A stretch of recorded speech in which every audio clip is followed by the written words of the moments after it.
खुलुमबाय आं सिबिरानि ब्रह्म गोजोन फुंबिलिनि बयनिसिमबो गाहाम हामलायनायखौ जासिहरनाय थाबाय नोंथांमोननि थाखाय आं माखासे खौरां लानानै फैबावबाय अन्नानै भिडिअखौ जोबजासिम नायलांदो खाफालाव दङब्ला 100 राङावनो मोननो हागोन बेसेन गोसा रेन्ज रभार गारि जायनि बेसेना फ्राय 26 लाख रांनि गोबां बेनि अनगायैबो टयटा फर्च्यूनार जायनि बेसेना 50 लाख बेबायदिनो स्कर्पिय आरो गुबुन गुबुन बेसेन गोसानि गारिफोर मोननो हागोन खाफालाव बोरैबाफोर नांबाय बायोब्ला हरसेनि गेजेरावनो राजा जागोन नङासै 100 राङावनो बेफोर बेसेन गोसानि गारिखौ मोननो सोर लुबैया आरो बेफोर गारिखौ मोननो हास्थायनानैनो हावलियाव राजमेलाजों लोब्बा लाखिनानै फाननाय लटारिनि टिकेटखौ बायनो सुबुंनि होंगो दोगो सानफ्रामबो सोरांनि समनिफ्रायनो टिकेट बायनो थाखाय लाइन थादों जायनि जाहोनाव सानफ्रामबो गोलाव गोलाव सारि आरो सुबुंनि होंगो दोंगोखौ नुनो मोननाय जादों बेनिनो खाबु लादों माखासे सुबुंफोराबो हावलि राज महोत्सव उद्यापन कमिटिनि बेफोर लटारिखौ ब्लेकआव फाननायनि दायाव हमजादों 7 सुबुङा 100 रांनि टिकेटखौ 400 राङाव फाननायनि खौरांखौ मोननाय जादों आरो टिकेटखौ ब्लेकआव फाननायनि खौरांखौ मोननायनि उनावनो हावलि पुलिसा गोख्रोङै सेबनानै 7खौ हमदों हमजानाय 7नि मुङा फारियै रन्टु नाथ रामल देवरी हर्षजित रामसियारी नवजित नाथ मृन्मय नाथ अमूल्या दास श्रीमन्त नाथ आरो चन्दन दास बिसोरनिफ्राय गासै 615 लटारि कुपन मोनदों मोननै 15 लटारि कुपन थानाय मोननै 14 बुक आरो आलदायै 15 लटारि कुपनखौ मोननो हादों लोगोसे 22,640 रां आरो 8 मबाइलबो जब्द खालामनो हादों 7नि हेंथायै केसबो रेजिस्टार खालामनाय जाबाय होननानै मिथिहोदों हावलि पुलिसा मोनसे जोबोद गोजोनथाव खौरां गवायाव जानाय 37थि नेशनेल गेम्सआव जाय गेलेगिरिफोरा मेडेल देरहानो हादोंमोन बिथांमोननो साख्रि होनो थांखि लाबाय आसाम सरकारा गोजोनथाव खौरां नङासै गवायाव जानाय 37थि नेशनेल गेम्सआव जोंनि गोबां बर'फोरानो मेडेल देरहानो हादोंमोन बेनि मादाव सानमा ब्रह्म रंगिला दैमारी पद्मिनी नार्जारी तुतुमनि बर' मुकेश बर' हिमानी बर' अंकुसिता बर' काम्पि बर' फैलाव बसुमतारी आरो गोबां बिथांमोना मेडेल देरहासारनो हादोंमोन जायफोर बिथांमोना 37थि नेशनेल गेम्सआव मेडेल देरहासारनो हादों बिथांमोननो आसाम सरकारनि साख्रि होनाय जागोन आरो जायफोर मेडेल देरहासारगिरिफोरा साख्रि दंखायो बिथांमोननो रां होनाय जागोन आसामनिफ्राय मेडेल देरहासारनो हानायफोरनि मादाव गासै 42निया साख्रि दंखायो बिथांमोननो रां होनाय जागोन जेरै सनानि मेडेल देरहासारनो हानाय गेलेगिरिनो 50,000 रां सिलभार मेडेल देरहासारनो हानाय गेलेगिरिफोरनो 40,000 रां आरो ब्रन्ज मेडेल देरहासारनो हानाय गेलेगिरिफोरनो 30,000 रां होनाय जागोन गुबुन फारसेथिं जायफोर मेडेल देरहागिरि बिथांमोननिया साख्रि गैया बिथांमोननो गासैनोबो आसाम सरकारनि 3rd ग्रेडनि साख्रि होनाय जासिगोन आसाम केबिनेटआव लानाय बे थांखिखौ प्रभिजन्स अफ द इन्टिग्रेटेड स्पर्ट्स पलिसि अफ आसामनि सिङाव बेफोर थांखिखौ लानाय जादों नोंथाङाबो बा नोंथांनि न'खरनियाबो सोरबाफोर गेलेनायाव गोसो दंब्ला आरो बे गेलेनायखौनो गोजौ फारसे लांनो हागोन बेनि गेजेरजोंबो नोंथाङा साख्रि मोननो हागोन दिनै सोर गाबगोन आरो सोर मिनिगोन दिनैनि साना गासै भारतनि थागिबिफोरनि थाखाय मोनसे जोबोद गोनां सान आरो जोबोद रंजानायनि सान दिनै भारत आरो अस्ट्रेलियाया वर्ल्ड काप 2023नि फाइनालखौ गेलेगोन भारतनि क्रिकेट हान्जाया देरहायोब्ला सासे एक्ट्रेसआ गावनि गाननाय जोमनायखौ खुनानै रंजागोन होननानै फोसावदों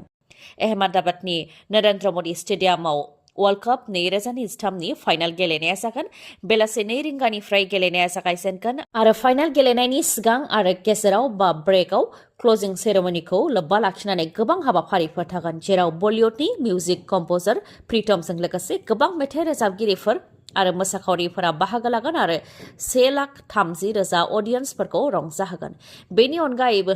गेलेनाय जागायजेननायनि सिगाङावनो इन्डियान एयारफोर्सनि सूर्या किरण टीमा 20 मिनिटनि एयार शो खालामनानै दिन्थिफुंगोन खेबबा चेम्पियन जानाय अस्ट्रेलिया आरो मोनजि गेलेनायावबो देरहासार जानो हानानै फाइनाल गेलेनायाव सौहैनो हानाय भारतनि हान्जा आरो अस्ट्रेलिया बे मोननै हान्जानि गेजेराव फाइनाल गेलेनाया नायनो जोबोद खहाब गोनां जागोन जायखौ नायनो थाखाय जानाय गैया लोंनाय गैया आरो उन्दुनाय गैया जादों क्रिकेट गेलेनायखौ जोबोद मोजां मोनग्रा रायजो राजाफ्रा फारफ्रोमथिंबो फाइनाल गेलेनायखौ लानानै गोसो गुदुं जानायखौ नुनो मोननाय जादों बेनि गेजेरावनो सासे एक्ट्रेसआबो भारतनि हान्जाखौ गावनि मोजां मोननाय आरो मदद होनायखौ गुबुन रोखोमै फोरमायथिदों भारतनि हान्जाया देरहायोब्लानो विशाखापट्टनम बीचआव गाननाय जोमनाय खुनानै खारगोन होननानै टुइटार बा एक्सआव पस्ट होदों जाय एक्ट्रेसआ बेबायदि पस्ट होदों बिथाङा तेलुगुनि सासे एक्ट्रेस मुङा रेखा बस बिथांनि बेबायदि पस्ट होनायनि उनावनो गोबां सोंखारि जानोबो गोनां जादों बिथाङा। फोरमायथिनो गोनांबावदि वर्ल्ड काप 2023आव महम्मद शामी बिथाङा गोबां उइकेट लानानै गोख्रों गेलेनायनि थाखाय महम्मद शामी बिथांनि मुङावनो स्टेडियाम लुनाय जागोन होननानै फोसावदों इउपिनि गिबि मन्थ्रि योगी आदित्यनाथ बिथाङा। भारत आरो निउजिलेन्डनि गेजेराव जानाय सेमि फाइनालाव महम्मद शामी बिथाङा प्लेयार अफ द मैच बिमुंखौ देरहानायनि उनावनो इउपि सरकारा बे थांखिखौ फोसावदों। बिथांनिनो गामि इउपिनि आमरहायाव थानाय साहसपुर आलीनगर गामियाव 5 कौटि राङाव लुनानै होगोन होननानै खोथा होदों इउपि सरकारा। जाब्रबथाय जानायजों जायगायावनो जिउ खोमादों बिटिआरनि 4 सुबुङा। हाजोनिफ्राय हा गिसिगानायजों गेदेर अन्थाइया गारियाव गोग्लैसिन फैनायनि जाहोनाव जायगायावनो जिउ खोमानो गोनां जादों 4 सुबुङा। जिउ खोमानांनाय 4नि मुङा रेभारेन्ड क्रिस्टफार हेम्ब्रेम, अभिजित हेम्ब्रेम आरो लक्ष्मीनाथ किस्कु। साथामबो श्रीरामपुरनि थागिबि आरो गुबुन सासेया निर्मल हेम्ब्रेम, बिथाङा गसाइगाव नेपालपारानि थागिबि। रिपर्टनि बायदिब्ला क्रिस्टफार हेम्ब्रेमनि हान्जाया धोरोमारि हाबाफारिनि थाखाय अरुणाचल फारसे थांदोंमोन। बेयावनो फैफिननाय समाव जाब्रबथाया जानो मोन्दों। AS 16J0871 नम्बरनि वागनार गारिजों गसाइगाव फारसे बा न' फारसे फैगासिनो दंमोन बिथांमोनहा। बेयावनो फैबाय थानाय समावनो 13 नं माहारियारि लामायाव हाजोनि हाया गिसिगानायजों गेदेर अन्थाइया बिथांमोननि गारियाव गोग्लैसिनदों, जायजों बिथांमोननि गारिया थेर बेथेर जादों आरो बिथांमोन 4आबो सेरखाय बेरखाय जायगायावनो जिउ खोमानो गोनां जादों। बेनि अनगायैबो उदालगुरिनि भेरगाव हाथिगरायावबो लामानि जाब्रबथायजों सासे बर' सुबुंनि जिउ खहा। डेभिड बाग्लारि मुंनि सासे सुबुङा जायगायावनो जिउ खोमानो गोनां जादों। अन्थाइ रोगानानै लाबोनाय डाम्पार गारिया जोबोद गोख्रैथिजों फैनानै डेभिड बाग्लारिखौ सौख्रांफैदों, जायजों डेभिड बाग्लारिया जायगायावनो जिउ खोमानो गोनां जादों। जाथायखौ मेगनजों नुनाय सुबुंफ्रा फोरमायथिनाय बायदिब्ला डेभिड बाग्लारिया गावनि साइडआवनो दिदोमै थानानै दंमोन, नाथाय बेयावनो अन्थाइ रोगानाय डाम्पार गारिया जोबोद गोख्रैथिजों फैनानै डेभिड बाग्लारिखौ सौग्रांफैदों, जायनि जाहोनाव बिथाङा जिउ खोमानो गोनां जादों। जाथाय जानायनि उनाव डाम्पार गारिखौ लानानै खारलांदोंमोन गारि सालायग्राया। उनाव रायजो राजाफोरनि होसोनायाव बा रायजो राजाफोरनि नाजानायाव गारि सालायग्रा ड्राइभारखौ हमनो हादों, नाथाय हेन्डिमेना जाथायथिलिनिफ्राय खारग'लांनो हादों। फोरमायथिनो गोनांदि जाथायजों जिउ खोमानो गोनां जानाय डेभिड बाग्लारि बिथाङा उदालगुरि चाप्राबारिनि थागिबिमोन। बिजनी गेरखुवाबारियाव गिख्रंथाव लामानि जाब्रबथाय। बङाइगाव जिल्लानि गेरखुवाबारियाव गोख्रैथिजों खारबोनाय ट्राकआ साइकेलजों फैनाय 2 फरायसाफोरखौ सौख्रांनायजों लोगोसे गलाफोरखौ सौख्रांहैदों, जायजों गलाया थेर बेथेर जानायजों लोगोसे गलायाव थानाय सुबुंफोराबो जोखोम जानो गोनां जादों आरो बे जाथायाव गासै 7 सुबुङा जोखोम जानो गोनां जादों। जोखोम जानाय सुबुंफोरखौ फाहामथायनि थाखाय बङाइगावनि देहा फाहामसालि फारसेबो लाबोनो गोनां जादों। जाथाय जानायनि उनावनो ओनसोलनि सुबुंफोरा बे 27 नं माहारियारि लामाखौ होबथेनानै गोख्रोङै खुद्रिदों। फ्लाइअभार आरो 24 घन्टा ट्राफिक पुलिस नांगौनि दाबि खालामदों रायजो राजाफ्रा,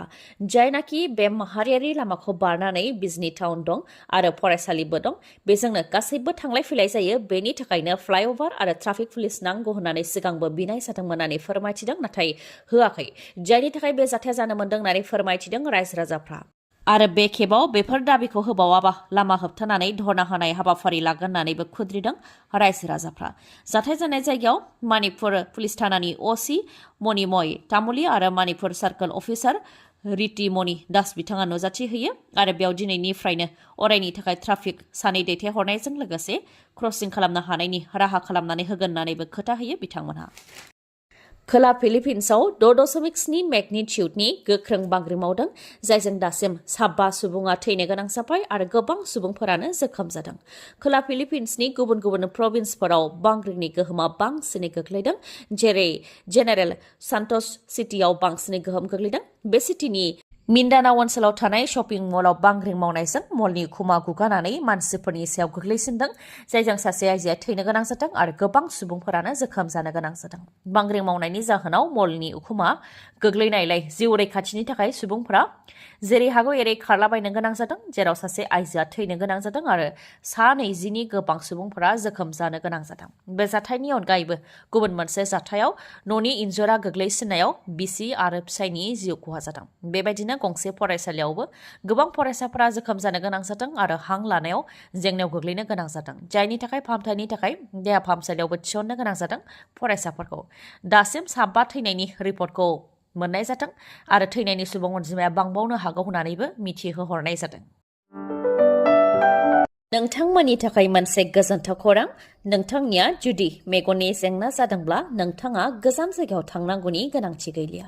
बङाइगाव टाउनावनो गोदानै बेखेवबाय आइ हस्पिटाल जेराव खम बेसेनावनो मेगननि अपारेशन खालामनो हानायनि राहा दङ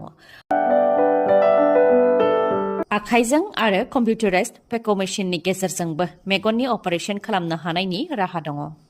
डक्टर किशोर पल जाय एमबिबिएस डिअ कैटारेक्ट आरो ग्लक'मा स्पेशलिस्ट डक्टर आशराफुल आलम जाय एमबिबिएस एमएस अप्थाल्मोलॉजी बिथाङा कैटारेक्ट सार्जन आरो डक्टर मेघाली शर्मा जाय एमबिबिएस एमएसआई स्पेशलिस्ट अप्थाल्मोलॉजी बिथांमोनखौ बङाइगावनि आइ हस्पिटालाव मोननो हागोन थावनिया बङाइगाव टाउनाव थानाय लवार आसाम हस्पिटालनि उल्था दिगाव थानाय बास स्टेन्डनि उनथिं अदेबानि बास स्टेन्डनि सोनाब दिगाव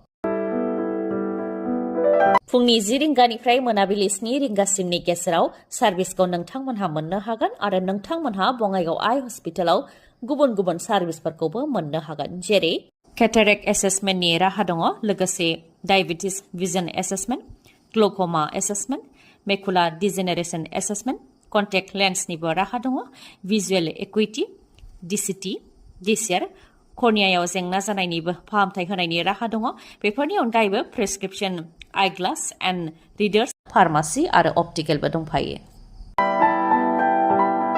मोजाङै मिथिबावनो हास्थायोब्ला 03664356659 नङाबा 6900949900 बे नाम्बाराव खौरां लाहरनो हागोन